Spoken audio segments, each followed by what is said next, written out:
Hello to all of you, myself Mrityunjay Rai and I most welcome to all of you in this beautiful session UPSC CSE Prelims GS paper first detailed analysis and discussion session। नमस्कार, मैं मृत्युंजय राय और मैं आपका स्वागत करता हूं। इस खूबसूरत सी सभा में हम लोग बात करेंगे यूपीएससी सीएसई के प्रीलिम्स जीएस पेपर फर्स्ट का डिस्कशन। और इस सीरीज में हमने 2020 क्वेश्चन के वीडियोस बनाए हैं। ये लास्ट सेगमेंट है 81 to 100। So question is on your screen. आइए देखा जाए पहला प्रश्न क्या कह रहा है। Question number 81, consider the following statements.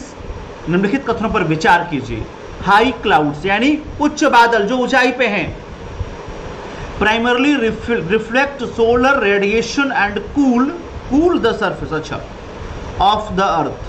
कहता है कि जो हाई क्लाउड्स है वह प्राइमरली जो सोलर रेडिएशन है उसे रिफ्लेक्ट करता है और इस वजह से पृथ्वी के सरफेस को वह ठंडा रखता है। ध्यान दीजिएगा, जो बादल जितना ज्यादा सोलर रेडिएशन करेगा वह उतना ज्यादा धरती के सरफेस को ठंडा रख पाएगा। फिर कहता है low clouds have a high observation of infrared radiation emanating from the earth surface earth surface thus cause warming effect। मैं बताऊं, पहले में आधा सही है सर। जितना रिफ्लेक्ट करेगा उससे धरती ठंडी तो होगी, लेकिन जो हाई क्लाउड्स होता है उसका लो रिफ्लेक्शन रेट होता है। ध्यान दीजिएगा, उसका रिफ्लेक्शन रेट क्या होता है? लो होता है। इसलिए यह धरती को कूल नहीं बल्कि क्या कर देता है? वार्म कर देता है। The high clouds are often thin, पतले होते हैं ये क्लाउड्स। क्या होते हैं ये क्लाउड्स बहुत पतला होगा। ठीक है, हाँ, ये क्लाउड्स बहुत पतला होगा और ये क्या करेगा? सोलर रेडिएशन को बहुत कम भेजेगा, जिससे कि आपकी पृथ्वी का जो एटमॉस्फेयर है, वो जो सरफेस है, वो गर्म होगा, ठंडा नहीं होगा। लो क्लाउड्स हैज हाई, ये यहाँ उल्टा कर दिया है। लो क्लाउड्स जो है ये थिक होता है। ठीक है, ये क्या होगा? ये थिक होगा, मोटा होगा। ठीक है, और इसका रिफ्लेक्शन रेट हाई होगा, इसलिए धरती को क्या करेगा? कूल करेगा। क्या करेगा? ये कूल करेगा, ठंडा करेगा। उल्टा कर दिया है, यानी डी इसका सही जवाब होगा। Neither one neither two. देखिए, correct option D explanation statement 1 is incorrect because, क्यों है? कहता है high clouds are often thin, पतले होते हैं तो बहुत ज्यादा रिफ्लेक्ट नहीं कर पाते, do not reflect very much. They let lots of sun's warmth in, बहुत सारा सूरज की गर्मी को अपने अंदर ले लेता है, एब्जॉर्ब ज्यादा करता है और क्या करता है? धरती को they radiate less energy into space, space में कम एनर्जी देगा और क्या करेगा? Then lower and warmer clouds, और धीरे धीरे ये धरती को क्या करेगा? गर्म करेगा। Therefore high clouds work to trap more energy than the low clouds. High cloud में ज्यादा ऊर्जा देती है धरती को गर्म करता है लो क्लाउड्स के मुकाबले। Statement 2 is also incorrect. Low clouds are often thick, quite thick and reflects lots of sunlight back to space. बहुत सारा क्या कर देगा? स्पेस में वापस कर देगा। एब्जॉर्ब कम कर रहा है, स्पेस में वापस ज्यादा कर रहा है, इसलिए क्या करेगा? Help to cool the earth, धरती को ठंडा रखने में मदद करेगा। आइए अगला सवाल, क्वेश्चन नंबर 82। 82वां सवाल कहता है कि BDBD is a large refugee settlement in northwestern Kenya. Some people who fled from South Sudan civil war live in BDBD. Some people who fled from civil war in Somalia live in Dadaab refugee complex in Kenya. ठीक है, BDBD निम्नलिखित कथनों पर विचार कीजिए। आपको बताना है कौन सा करेक्ट है। BDBD उत्तरी पश्चिमी केन्या में एक बड़ी शरणार्थी बस्ती है। दक्षिणी सूडान के गृह युद्ध से भागे कुछ लोग BDBD में रहते हैं। सोमालिया में गृह युद्ध से भागे, कुछ लोग केनिया के दाबाब शरणार्थी परिसर में रहते हैं। अब कहता है कि भैया सही क्या है, तो ध्यान दीजिएगा, पहला गलत है, दूसरा और तीसरा सही है, तो यानी C is the right answer. C is the right answer. आइए देखा जाए कैसे। Statement 1 is incorrect. Bidi refugee settlement is a refugee camp in north western Uganda. कहाँ पे है ये केनिया में नहीं है, युगांडा में है। कहाँ पे है ये? युगांडा में है, ठीक है। Bidi is home over to 2,70,000 south Sudanese refugees and दबाब camps were established in 30 years ago to accommodate Somalis fleeing their country's civil war। ठीक है। 83rd क्वेश्चन, 83वां सवाल। Consider the following countries, consider the following countries, निम्नलिखित कथनों पर विचार कीजिए। ठीक है। Armenia, Azerbaijan, Croatia, Romania and Uzbekistan, ये 5 देश दिए गए हैं। आपको क्या बताना है? Which one of the following members of organisation of Turkish state, इनमें से कौन कौन सा जो है टर्की स्टेट का मेंबर है। ध्यान दीजिएगा, टर्की स्टेट में केवल और केवल इनमें से अजरबैजान और उज्बेकिस्तान आता है। अजरबैजान आएगा और उज्बेकिस्तान आएगा, यानी सी इसका सही जवाब हुआ। कौन कौन आएगा? केवल और केवल अजरबैजान, उज्बेकिस्तान आएगा, क्योंकि टर्किश स्टेट में अजरबैजान, तुर्किस्तान, किर्गिस्तान, कजाकिस्तान और उज्बेकिस्तान आता है। अजरबैजान, किर्गिस्तान, कजाकिस्तान, टर्की और उज्बेकिस्तान आता है। ऑप्शन सी, ठीक है। The organisation of Turkey state formally called Turkey council और cooperation council of Turkic speaking states is an international organization comprising prominent independent Turkic country Azerbaijan, Kazakhstan, Kyrgyzstan, Turkey and Uzbekistan. Clear? 84. Consider the following statement. Gujarat has the largest solar park in India. Gujarat का जो है solar park वो सबसे बड़ा है भारत में। दूसरा कहता है Kerala has a fully solar powered international airport. सी तीसरा कहता है Goa has the largest floating solar photovoltaic project in India. ठीक है, ध्यान दीजिएगा कि इसमें क्या क्या कहा है गुजरात में भारत का सबसे बड़ा सोलर पार्क है। गुजरात में सबसे बड़ा सोलर पार्क राजस्थान में है, गुजरात में नहीं है। गलत हो गई, ठीक है, ये गलत है। कहाँ है? राजस्थान में है, ठीक है, यानी ये गलत, ये गलत। अब इन दोनों से क्लियर करना है। ठीक, ध्यान दीजिएगा कि केरला में जो सबसे पूर्ण से जो सौर ऊर्जा चल रहा अंतर्राष्ट्रीय हवाई अड्डा वो कोचीन है। COCH कोचीन, ये सही है, यानी दूसरा सही केवल। और जो फ्लोटिंग वाटर रिजर्वेयर है या जो फ्लोटिंग सोलर प्रोजेक्ट है वो MP में है, ओमकारेश्वर। जहाँ है? MP में है, Omkareshwar reservoir.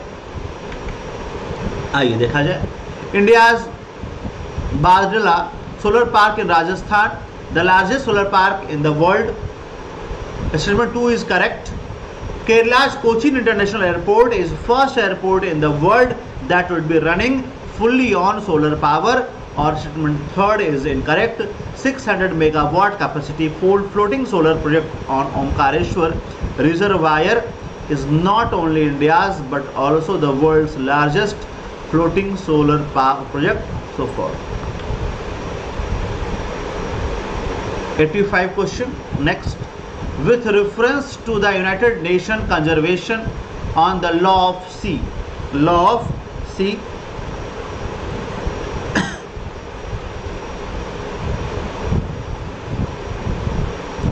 consider the following statement.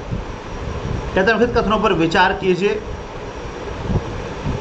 Coastal state that has the right to establish the breadth of its territorial sea up to a limit not exceeding 12 nautical miles measured from baseline determined in accordance with the convention.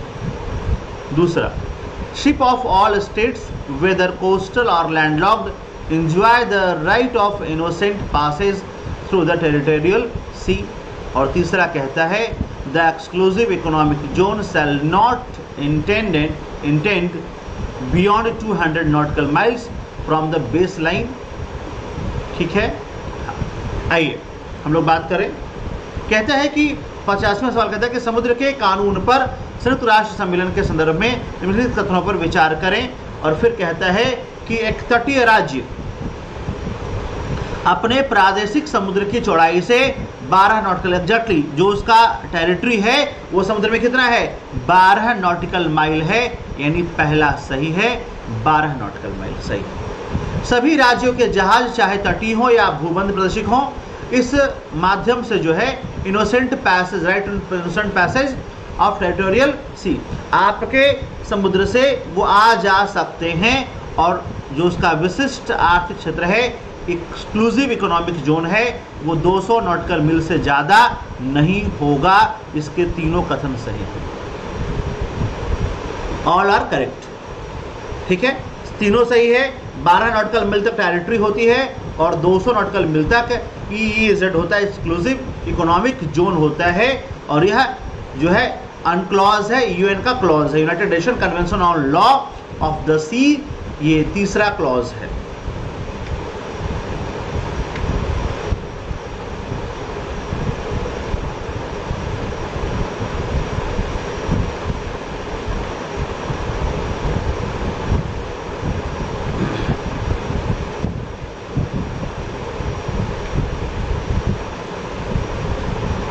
Sorry यहाँ correct लिखिए, choose correct. हाँ, maximum 200 nautical मील है। ठीक। 86 which one of the following statement best reflects the issue which Senkaku island sometimes mentioned in the news.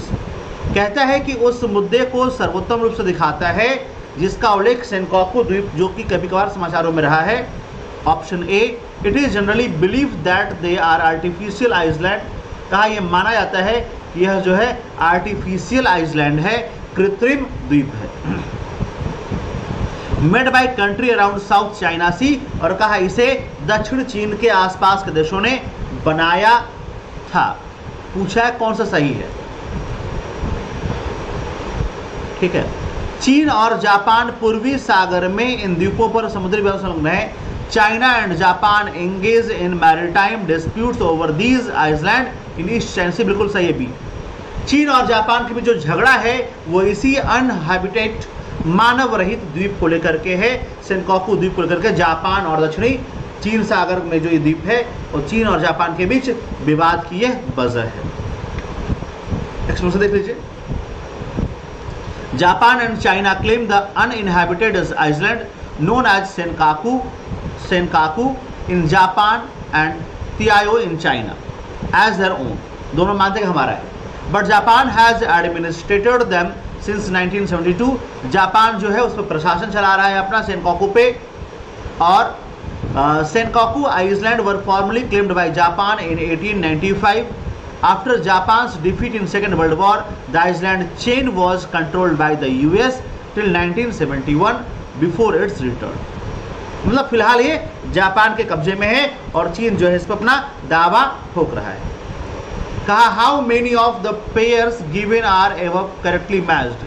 कहता है इनमें से कितने जो पेयर हैं वो सही हैं। कंट्री दिया है और कहा important reasons for being in the news recently. कहता है कि क्यों ये न्यूज में थे ये आपको बताना है। Chad setting up permanent military base in China, गलत है। चार्ड वाला जो है ये गलत है। हाँ, फिर है गुएना suspension of constitution and the government by military, बिल्कुल सही है। यहाँ पे मिलिट्री रूल हुआ था गुएना में। ठीक है,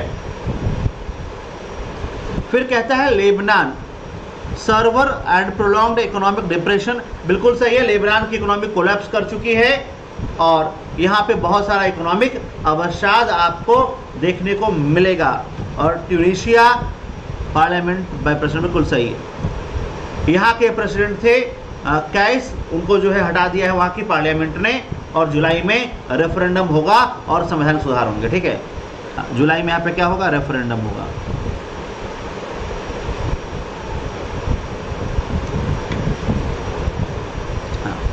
तो अभी पूछा है क्या, कितना पेयर सही है, तो इसमें सिर्फ एक पेयर गलत है, बाकी सब सही है, यानी 3 pair. C is the correct answer. 3 pair सही है, पहला गलत था, दूसरा सही। The president of Guyana was detained after a successful military coup in the Western African nation. Lebanon's economy was collapsed.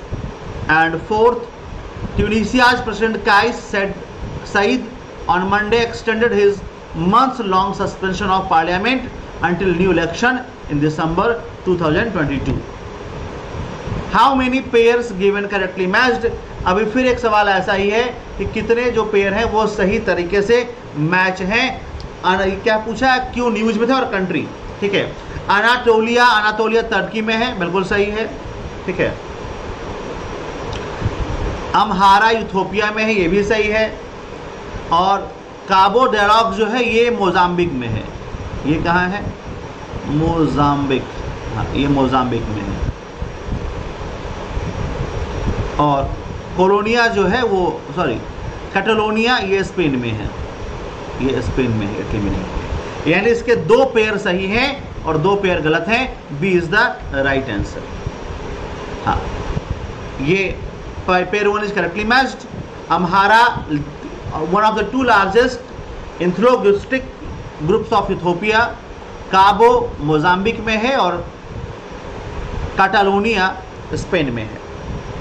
Question number 89. With reference to Indian laws about wildlife protection, consider the following statement. वन्य जीव संरक्षण के कानून के बारे में निम्नलिखित कथनों पर विचार कीजिए। पहला कहता है कि wild animals are sole property of the government, जंगली जानवर जो है वह सरकार की एकमात्र संपत्ति है। दूसरा कहता है, बिल्कुल सही बात है, जितने भी वाइल्ड एनिमल होंगे उस पर केवल और केवल अधिकार सरकार का होगा, यानी सरकार यानी उसको मार के बेच देगी, लेकिन सरकार का ही अधिकार होगा। When a wild animal is declared protected, such animals is entitled for equal protection whether it is found in protected areas or outside. कहा वह जानवर जो प्रोटेक्टेड अनाउंस्ड है, प्रोक्लेम्ड है, वह चाहे अपने हैबिटेट में हो, प्रोटेक्टेड एरिया में हो या आउटसाइड हो, उसका प्रोटेक्शन होगा ही होगा। आपने कई बार देखा चीता घुसा शहर में, तेंदुआ घुस गया सिटी में, तो ये नहीं तेंदुआ को मार दो गोली, नहीं, प्रोटेक्टेड है, वो अपने एरिया में प्रोटेक्टेड है और बाहर भी आउटसाइड भी प्रोटेक्टेड होगा। ये नहीं उसको आप गोली मार देंगे, क्लियर है, उसको रेस्क्यू किया जाएगा, बचाया जाएगा, पकड़ा जाएगा, लेकिन गोली नहीं मारा जाएगा। Apprehension of a protected wild animal becoming a danger to human life is sufficient ground to for its capture. गलत है, आपको मैं ही कहने वाला था, तीसरा गलत है। अगर कोई एनिमल जो है किसी मानव जाति के लिए खतरा भी हो जाएगा तो अब भी उसको मारने या पकड़ने का पर्याप्त आधार नहीं। जैसे शेर हमारे लिए खतरा है, मतलब सारा शेर पकड़ के मार दें, टाइगर हमारे लिए खतरा है, सारा टाइगर पकड़ के मार दें, नहीं, ऐसा नहीं हो। अगर प्रोटेक्टेड है तो उसे मारा नहीं जाएगा। इसका केवल 1 और 2 सही है। ध्यान दीजिए, मान लीजिए कोई चीता है, कोई तेंदुआ है, वो आपके इलाके में आ गया, शहर में, और उसने कई लोगों को जख्मी कर दिया, तो क्या उसे गोली मार देने का ये पर्याप्त आधार है? नहीं है।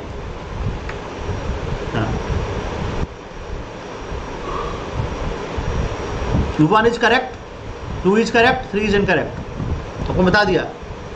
Mere apprehension for fear that a wild animal could endangered human life is not a ground for capture or killing. यह उसके मारने का ग्राउंड कभी हो ही नहीं सकता।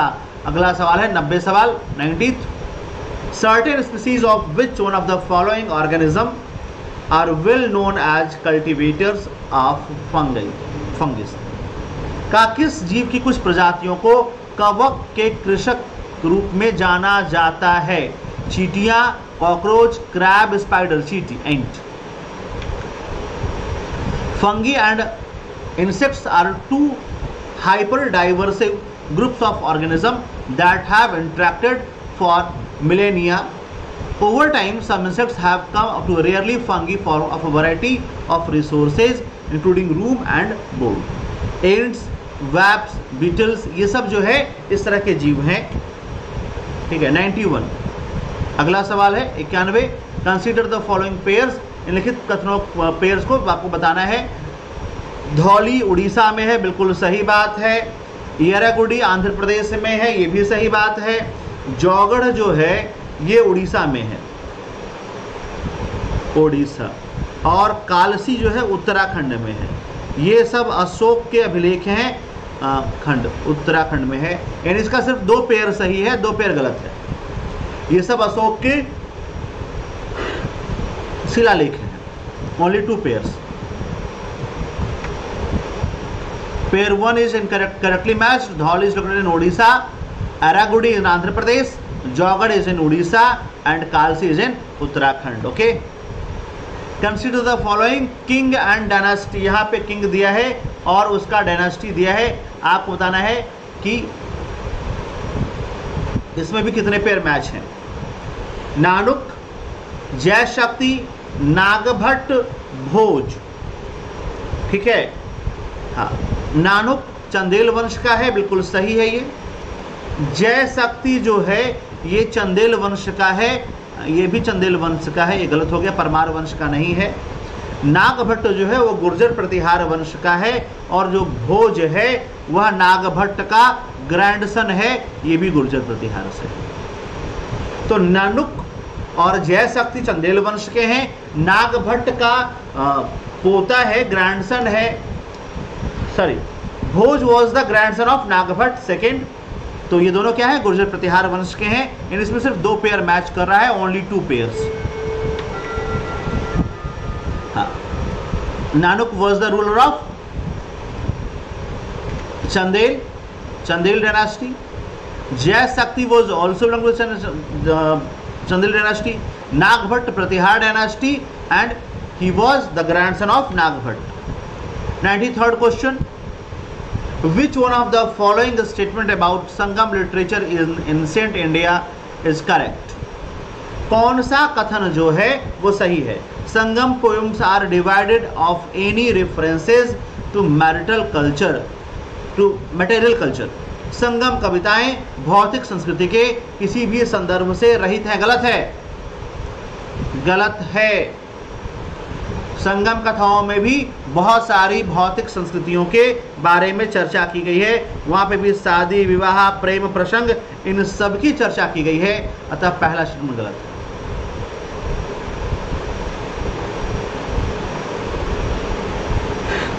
The social classification of varna was known to Sangam literature, ये सही है। वर्ण का सामाजिक वर्गीकरण संगम कवियों को ज्ञात था। और तीसरा कहता है Sangam poems have no reference to वार्थिक, गलत है। Sangam literature refers to magical forces as irrational, गलत है। ठीक है।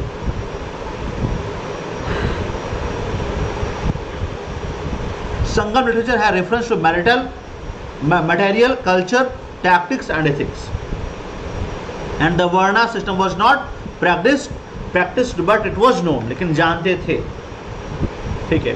योग Vashishtha was translated into Persian by Nizamuddin Panipati during the reign of, कहा इसको किसके शासन काल में ट्रांसलेट किया गया? ध्यान दीजिएगा, Akbar was the Mughal emperor who established a translation department separately, और मैक्सिमम ट्रांसलेशन अकबर के जमाने में हुए हैं। Hence the Akbar is correct answer. Yoga Vashistha was translated into Persian multiple times throughout the Mughal dynasty as commanded by Akbar. Okay. 95th question, the world second tallest statue in sitting pose of Ramanuja was inaugurated by Prime Minister of India at Hyderabad recently. Telangana में ये रामानुजाचार्य जी की मूर्ति का उद्घाटन किया गया है। वैष्णव मत के अनुयायी थे Ramanujacharya ji. Which one of the following statement correctly represent the teachings of Ramanuja? Ramanuj की शिक्षाओं का सही प्रतिनिधित्व क्या करता है, कौन सा करता है? तो कहते हैं कि the best means of salvation was division, सही है पहला। Veda are eternal, self existence and होल्डली अथॉरिटेटिव, ये गलत है, बाकी सब गलत है। भक्ति है, भक्ति। Ramanuja was born in Tamil in 11th century. He was deeply influenced by the Alvars. Alvar was the Vaishnav saint. He firmly believed that intense devotion to Vishnu and was the best means of attain salvation. भक्ति के द्वारा ईश्वर को प्राप्त करने की बात की गई है। The Prime Minister recently inaugurated the new circuit house near Somnath Temple at Veeraval. प्रधानमंत्री महोदय ने अभी एक नया सर्किट हाउस एस्टेब्लिश किया है वेरावल में। Which of the following statement is regarding Somnath temple? Somnath temple के बारे में क्या बात सही है? ठीक है, सोमनाथ मंदिर ज्योतिर्लिंगों में से एक है। हाँ है, हाँ ठीक है। A description of Somnath temple was given by अल्बर्नी, बिल्कुल सही है, ये दोनों सही है। नहीं नहीं, तीसरा गलत है, ओनली 1 and 2, 3 जहाँ है गलत है, 3 गलत है। बहुत पुराना मंदिर है, हाँ बहुत पुराना मंदिर है, ये एंशिएंट मंदिर है, ठीक है। Somnath Gujarat, sacred pilgrims of Hindus be the first among 12 jyotirlinga shrine of Shiva, ठीक है। और इनके माथे पे चंद्रमा है शिव के, इसलिए सोमनाथ हैं।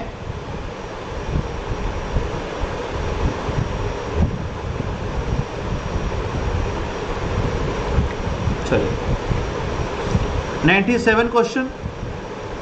Which one of the following statements best describe the role of B and T cells in human body? जो मनुष्य के शरीर में B और T कोशिकाएं होती हैं, उनका सबसे सही डिस्क्रिप्शन क्या है? कुछ नहीं करती हैं, वह रोग से लड़ने की क्षमता पैदा कर देगी बॉडी में, बस। एलर्जी सरसरते गलत है, दर्द सूजन कम करती गलत है, वह शरीर में इम्यून प्रोसेंट गलत है, हाँ इसका है ये रक्षा करती है, D. The protect the body from the disease caused by pathogens, ठीक है। टी जो है प्रोटेक्ट अस फ्रॉम इन्फेक्शन,